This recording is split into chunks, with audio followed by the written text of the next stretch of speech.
আমি যে কথা বলতে চাই আজকে একটা অর্কেস্ট্রেট একটা প্রচারণা, পরিকল্পিতভাবে একটা প্রচারণা হচ্ছে বিএনপির বিরুদ্ধে। কারণ বিএনপি তো এখন ওদের সবচেয়ে বড় শত্রু। কারণ নির্বাচন হলে বিএনপি ল্যান্ডস্লাইড ভিক্টরি পাবে, পাবে কিনা? কি আসতে কেন? জোর নাই গলায়। তো এই ল্যান্ডস্লাইড ভিক্টরি বিএনপি পাবে, সেই কারণে শুরু হয়েছে। আর সবচেয়ে বেশি দুষ্টামিগুলো কারা করছে?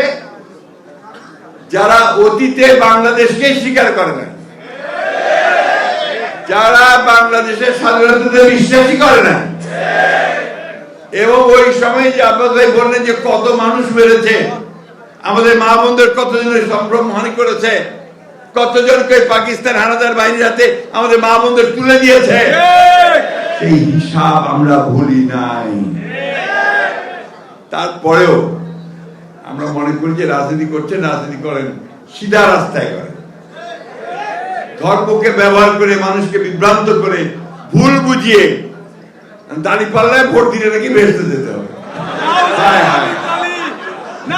চিন্তা করেন, তাহলে আর আমার নামাজ পড়া, আল্লাহর কাছে কমপ্লিট সারেন্ডার করা, ঈমান আনা, এগুলোর দরকার নাই নাকি? আমাদের এখানে অনেকে আছেন, তারা ভালো বলতে পারবে। বন্ধুগণ, এরা হচ্ছে এই মুনাফিকি করে, এদের এই মানুষকে ভুল বোঝায়, ভ্রান্তি বোঝায় দিয়ে তারা এই সমস্ত করে বরাবর।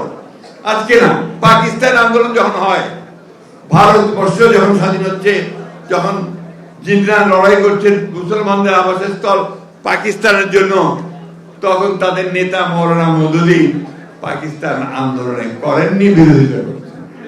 আমি কথাগুলো বলতে না, আজকে বলতে বাধ্য হচ্ছি, কারণ তারা এই কথাগুলো আজকে ভিন্নভাবে বিএনপিকে মিথ্যা প্রচার করে। বাংলাদেশ স্বাধীনতা যুদ্ধ করেছে প্রতিটি মানুষ, তখন তারা বিরোধিতা করেছে, ঠিক না?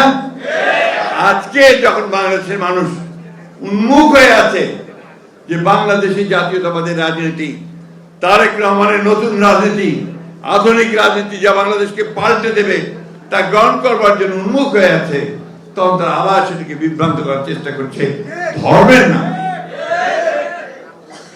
আমাদের কথা খুব পরিষ্কার, আমরা ধর্মে বিশ্বাস করি।